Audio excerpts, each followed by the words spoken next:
طبعا ئەمڕۆ ڕۆژێکی مێژوویە بۆ سەرجەم کوردستانیان. ئەم ڕۆژە لە ڕێبەری ڕێفراندۆمی سەربەخۆیی جەنابی سەرۆک بارزانی و سەرجەم کوردستان پەروەران سەرجەم ئەوانەی کە بوونە پاڵپشت بۆ سەرخستنی پرۆسەی ڕێفراندۆمی سەربەخۆیی کوردستان و سەرجەم ئەوانەی کە بوونە بەشێک لە سەرکەوتنی پرۆسەکە پیرۆز بێت. ئەمە گرنگە ئەم ڕۆژە بکەینە ڕۆژێکی نیشتیمانی. لەو ڕۆژەدا هەمومان پێکەوە ڕەنگەکانمان هەرچی بن، بیرکردنەوەکانمان هەرچی بن، ئەمانە بە هەموو جیاوازیەکانمانەوە وەکو خۆی بن، بەڵام یەک ئامانجمان هەبێت، چونکە ڕێفراندۆمی سەربەخۆیی ئەوەی سەلماند ئەوەی بۆ دووپات کردینەوە.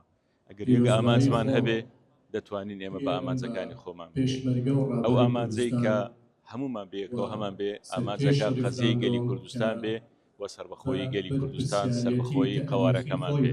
وی ئەمڕۆکە لەسەر شانمانە هەمومان پێکەوە ئەم دەستکەوتەی کە هەر هەتاوەکو ئێستا بیپارێزین و هەنگاو بنین و هەموو ڕۆژێکمان هەموو ساتێکمان هەنگاو نامبێ بۆ ئەم خەونە گەورە مێژوویەی گەلەکەمان کە سەربەخۆیی کوردستان.